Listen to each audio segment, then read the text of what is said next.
the 8th of May, 2026, Friday morning. Common Buddhist text, guidance and insight from the Buddha. Chapter 6. Previously, we covered the Theravada perspective on Buddhist path and its practice. And we also covered the Mahayana perspective on the Buddhist path and perspective. Today, we're moving forward to Vajrayana, Buddhist path and its practice, chapter 6. Faith. 3 kinds of faith. This passage distinguishes 3 kinds of faith, which develop stage by stage. Lucid, as opposed to blind faith, is informed faith that is usually triggered by a religious experience of awe, expiring. Faith is inspiration to enter the path and gain personal experience of the law of Dhamma. As followers of the path, convinced, faith is extraordinary qualities of the 3 jewels, the Taratanatai, the Buddha, the Dharma, and the Sangha, is gained, and there is total trust in them. Just as going for refuge is the gateway to all the teachings, the gateway to going to the refuge is faith. Therefore, it is extremely important to develop a firm faith within before you go to the refuge. There are 3 kinds of faith: lucid, aspiring, and convinced. Lucid faith is what arises when we are suddenly moved by faith by a lucid experience of the Buddha's great compassion, karuna, which can happen on account of things like entering a temple with many representations of the Buddha's body, speech, and mind inside, or meeting holy persons and spiritual masters face to face, or learning about such people's great qualities and life stories of liberation, vimukti. Aspiring faith is what arises when we have heard about the pains of samsara vata, the rounds of rebirth and the lower realms of existence, and we want to be freed from them. When we have heard about the pleasures of the higher realms and liberation, we want to attain them. When we have learned about the karmic benefits of wholesome actions and we want to actualize them, and when we have seen the drawbacks of unwholesome actions and we want to avoid them. Convinced faith is what arises when we have comprehended the good qualities and extraordinary spiritual energy of the 3 precious jewels, the Taratanatai, the Buddha, the Dharma, and the Sangha. We trust in them with a depth of understanding from our hearts. When we have found them to be the most precious refuge, we have unfailing in all times and circumstances that we can always count on them wherever we do or wherever we go, whether we are happy or sad, sick or healthy, dead or alive. It is faith of total trust in which has no source of hope and confidence other than the 3 jewels, the Buddha, the Dharma, the Sangha, the Taratanatai. As it is said by the precious master, Padma Sambhava, through faith of total trust, you receive spiritual energy, vidya. When your mind is freed from doubt, you can achieve whatever you wish. This can be cited in The Words of My Perfect Teacher, page 272, 273. The significance of faith. Faith is the source of spiritual energy that is indispensable to the development of good qualities. The speed of one's progress on the path is directly related to the degree of one's faith and devotion. Faith is like a seed which gives rise to all good aspects of positive qualities. If you have no faith, it is like having a fire burnt seed As it is said in the Truth, the Sutra, people without faith, sattha, cannot rise to positive qualities. Just as fire burnt seed cannot give rise to a green sprout. In that way, faith is foremost of the 7 riches of the noble ones, Dakshinaya Bugala. As it is said, the precious jewel of faith rolls on night and day on the road of wholesomeness. That being the case, it is like a treasure that is the most supreme gem among all riches, and thus is inexhaustible source of good qualities. It is like the feet by which we walk the path of liberation, and hands by which we collect all wholesome qualities in our mind's stream. As it is said, faith, sattha, is a supreme gem, a treasure, and a feet like hands collecting what is wholesome. So even through the 3 jewels, the Taratanatai, have an inconceivable amount of compassion and spiritual energy, their ability to enter our mind stream solely depends on our faith and devotion.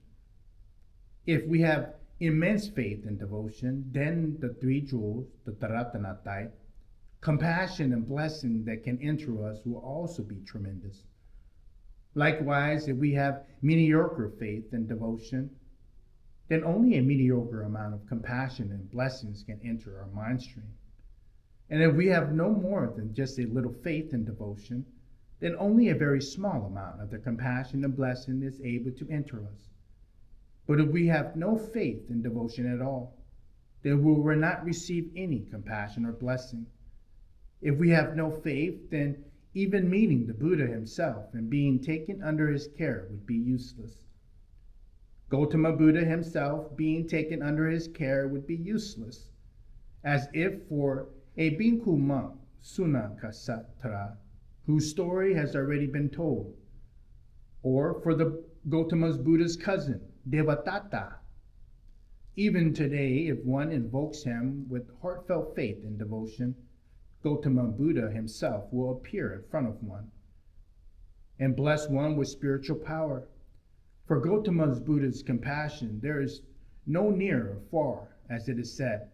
For whoever thinks of him with faith, Gautama Buddha will be present to grant him empowerment and blessing. And the master Ottiyya has said, for faithful persons, both men and women, Parma Sambhava will depart. He will sleep outside their door. My life will never have an end. Before each person having faith, a Parma Sambhava will appear. This can be cited from the words of my perfect teacher, page 273 to 275. A parable on faith. The story below demonstrates the extraordinary power of faith. It also sheds some light on the Buddhist code of relics, as in the Theravada tradition, section 94. It shows how their spiritual efficiency can depend on faith of devotees, regardless of the physical origin of sacred objects, which might sometimes be dubious. When one is convinced of one's faith, the Buddha's compassion can manifest in anything. Having faith is illustrated by a parable of an old woman who was enlightened by a dog's tooth. Once upon a time, there was an old woman who had 2 sons. One of them would often go to India on business. His old mother told him, India happens to be the country where the perfectly awakened Buddha reached awakening on the Vajrayana seat. Would you please bring me a sacred relic from India so that I can make prostrations to it? She asked him many times, but her son would always forget about her request and would never bring her anything. One day, when her son was leaving for India again, she told him this time, if you do not bring me any sacred relic from India for my prostrations, I will kill myself and die in front of you. The son traveled to India, concluded his business, and returned home, forgetting his mother's request. It was not until he had almost arrived at her house that he had remembered what she said. What shall I do now? He thought to himself. I have not brought my old mother anything for her prostrations. If I arrive home without a sacred relic, she will commit suicide. Looking around him, he noticed a dog's skull lying by the roadside. He pulled out one of the teeth and wrapped it in silk. When he arrived home, he gave it to his mother, saying, "This is one of the Buddha's canine teeth. If you prostrate to it, he will answer your prayers." The old woman believed that the dog's tooth was actually the canine tooth of the Buddha, and was inspired to faith, as she did prostrations and made offerings to it all the time. Many relics descended on the dog's tooth. When the old woman died, spheres of rainbow lights and other signs of high spiritual accomplishment appeared, even though the dog's tooth had no spiritual power, as the old woman, through the power of her great faith, believed it to the actual tooth of the Buddha. It was imbued with the Buddha's blessing, so that eventually it was not any different from the canine tooth of the Buddha. This is cited from the words of my perfect teacher, page 275 to 276. Going to the refuge to the Buddha, the Dharma, and the Sangha. Refuge prayer. This traditional refuge prayer, common in the schools of Tibetan Buddhism, is attributed to Stista. Until I reach awakening, I go to refuge to the Buddha, the Dharma, and the Sangha. By the beneficial karma of practicing the 6 perfections, may I achieve awakening for the sake of all sentient beings. Different motivations for going to the refuge. This passage spells out the difference between the Hinayana and Mahayana attitudes towards taking the refuge. One may go for refuge out of 2 motivations. The common motivation is one is unable to bear one's own sufferings, and the special motivation is that one cannot bear the suffering of others. This is cited in the Jewel Ornament of Liberation, page 124 to 125. Refuge ceremony. The ritual of going to the refuge is performed in front of the spiritual teacher or a guru. From 2 kinds of refuge ceremony, simple and elaborate, described in the 8 chapters of the Jewel Ornament of Liberation, which follows in one simple one. First, the disciple supplicates the teacher to perform the ceremony. Then the teacher takes preparations by making offerings in front of the 3 jewels representations, or, if that is not possible, he images the 3 jewels in the sky and gives them homage and offering mentally. Then the disciple should say after the teacher as follows: "All Buddhas and Bodhisattva, please listen to me.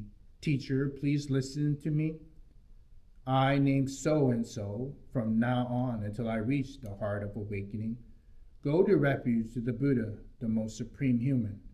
Go to the refuge to the Dharma, the most supreme freedom from attachment. And go to the refuge to the Sangha, the most supreme community." Sincerely, he would repeat it 3 times. This can be cited from the Jewel Ornament of Liberation, page 125. Spiritual teacher. The need for a spiritual teacher. The chapter 3 of this Jewel of Ornament of Liberation presents 3 similes from the role of a teacher in one's spiritual life. The third one, an extended version of the Buddha's parable of the boat raft of the Dharma in the Theravada section 23 and the Mahayana section 20, is especially interesting. The spiritual friend is like a guide when you travel on an unknown path, like an escort when you travel to a dangerous place, or like a ferryman when you cross a big river. When crossing a big river, if you board the raft or a boat without a ferryman, you may not reach the other shore, but drown into the water or get carried away by the current. But if you have a ferryman, his endeavors will always help you reach the other shore. Likewise, when crossing the ocean of samsara, you may board the boat of the supreme Dharma, but you may drown into samsara or get carried away by its current unless you have a spiritual friend who is like the ferryman. This is why it is said, unless you have an oarsman, your boat cannot reach the other shore. You may have all good qualities, complete, but still without a master, you cannot reach the end of becoming samsara. Therefore, if you attend to a spiritual friend who is like a ferryman, you will certainly reach the other shore of samsara, the land of Nipita, as the flower arrayed sutra has it. The spiritual friend is like the ferryman who saves you from the ocean of samsara. That is why you should attend to the spiritual friend who is like a guide, the escort, and a ferryman. This can be cited from the Jewel Ornament of Liberation, page 31 to 34. Before accepting someone as one's spiritual friend, one has to examine the person's spiritual qualities in order to make sure that one is not going to be led astray by a false master. This passage contains some guidelines given by tradition for carrying out such an evaluation. A spiritual friend who is an ordinary being, rather than a Buddha or a great Bodhisattva, should have either 8 or 4 or at least 2 good qualities. The first set of qualities is listed as the stages of Bodhisattva. If the spiritual friend has 8 qualities, he is totally perfect in every respect. What are those 8 qualities? He upholds the discipline. He has heard about the scriptures, has realization, has compassion for others. He is fearless, patient, never depressed, and eloquent. The second set comes from the ornament of the sutras. A perfect teacher has vast learning, can examine doubts, is trustworthy, and teaches 2 realities.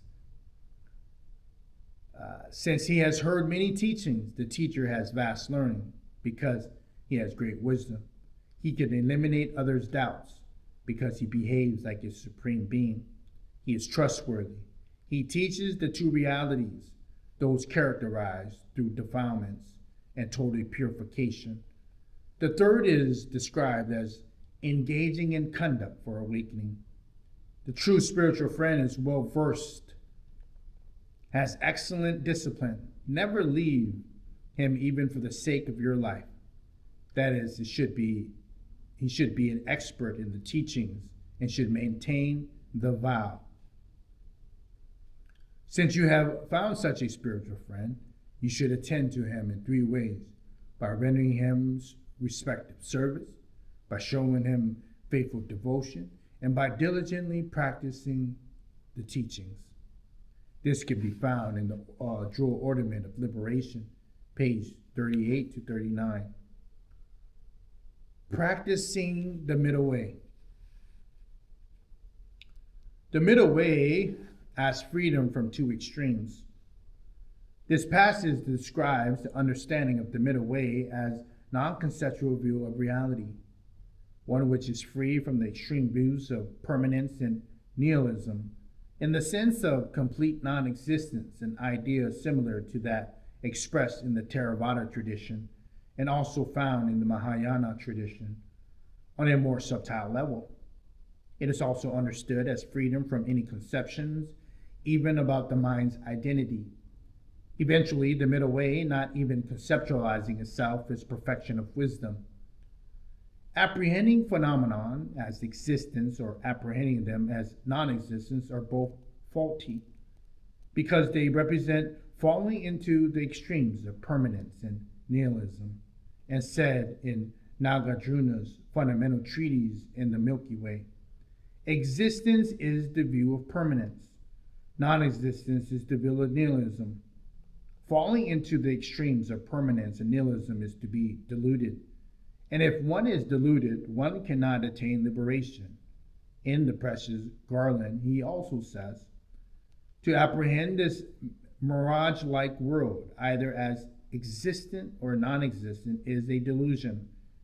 And if there is a delusion, there can be no liberation.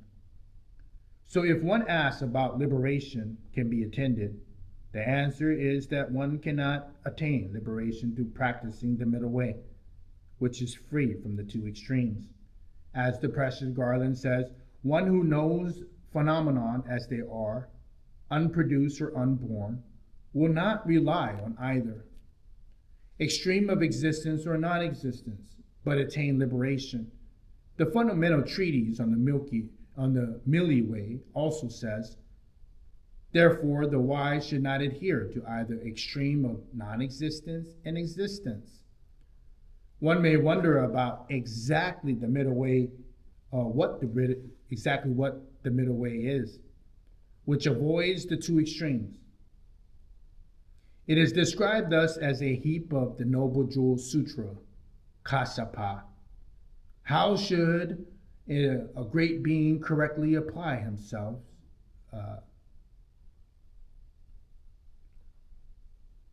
to the Dharma?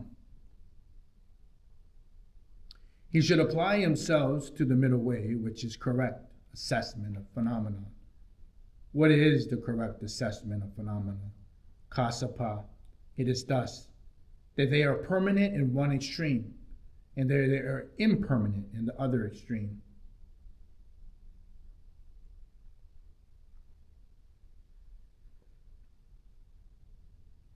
What is the middle way between these two extremes is indiscernible and impeccable. It cannot be indicated or conceptualized. Kassapa. This is the middle way, which is right assessment of a phenomenon. Kassapa.